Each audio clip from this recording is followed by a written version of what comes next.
The rain hammered against the windows of Millbrook High the day Tobias Kane decided to humiliate a boy who had never done anything but exist quietly in the back row.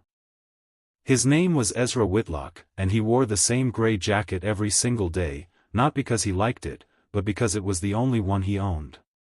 His mother worked double shifts at a diner 3 towns over, and his father had been gone since Ezra was 7, leaving behind nothing but unpaid bills and an empty chair at the dinner table. Ezra never complained. He simply put his head down, did his homework by the light of a second-hand lamp, and dreamed of a future far away from the cracked ceiling of their rented apartment.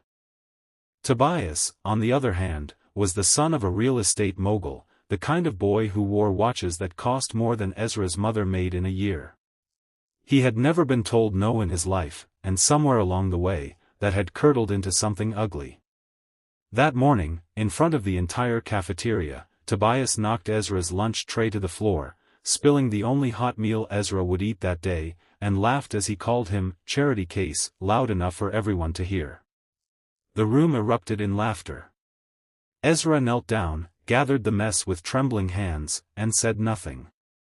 What could he say? Words never seemed to reach boys like Tobias.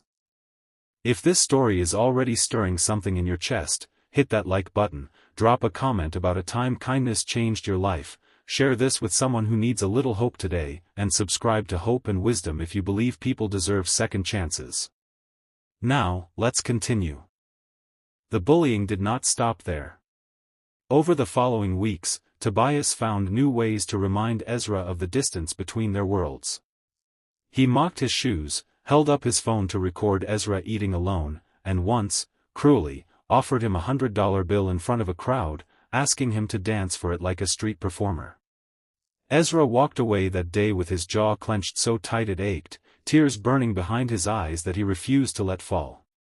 That night, he sat on the fire escape outside his apartment, staring at the stars, wondering if he would ever escape the weight pressing down on his chest. His mother found him there, her uniform still smelling of coffee and fried onions, and she wrapped her arms around him without asking why. "The world doesn't stay unfair forever, baby," she whispered. "People like that always meet their reflection eventually." Ezra did not believe her. Not yet. Spring arrived with a science fair that would change everything, though no one knew it at the time.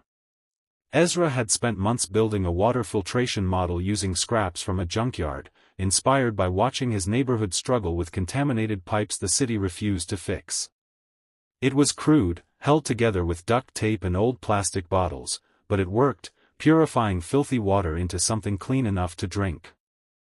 Tobias, meanwhile, had paid an engineering graduate student nearly $1,000 to build his entire project for him, a flashy solar panel display that looked impressive but that Tobias could not explain a single detail of when questioned.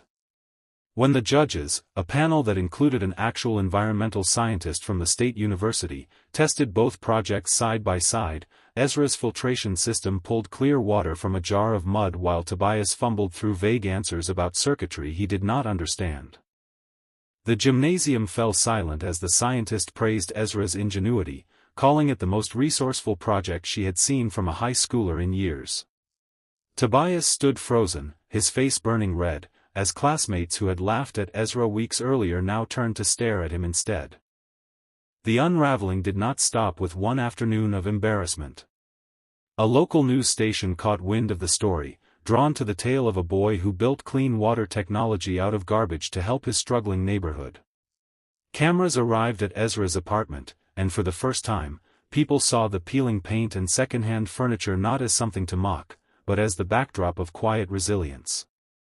A university representative watching the broadcast reached out within days, offering Ezra a full scholarship to their engineering program, tuition, housing, and books completely covered. Ezra's mother wept into her hands when she read the letter, the kind of crying that comes from years of held breath finally released. Meanwhile, whispers began circulating about Tobias, about the graduate student he had paid, about the pattern of cruelty he had shown for years.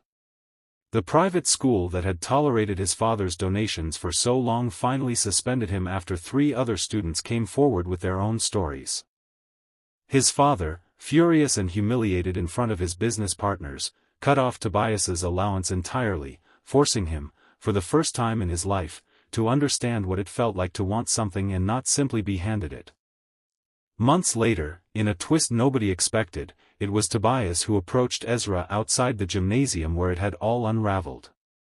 He did not have grand words prepared, only a quiet, cracked apology, admitting that he had never known what it felt like to struggle for anything, and that watching Ezra's resilience had shown him how small his own cruelty truly was.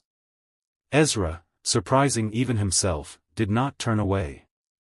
He remembered his mother's words about reflections, and instead of rejecting the apology, he offered Tobias something far more powerful than revenge, understanding. In the years that followed, Ezra went on to develop water systems that reached villages without clean drinking sources, his junkyard invention evolving into technology used by humanitarian organizations. Tobias, humbled and changed, became one of his earliest financial supporters, funding projects for the same kind of community he once mocked from a place of ignorance. Before we close this story, if you have made it this far, please take a moment to comment below and tell us where you're watching from tonight.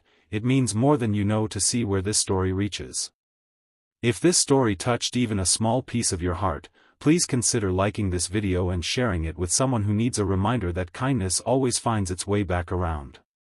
Karma does not always arrive loudly, but it always arrives, and sometimes it arrives wearing the face of the very person we once looked down upon.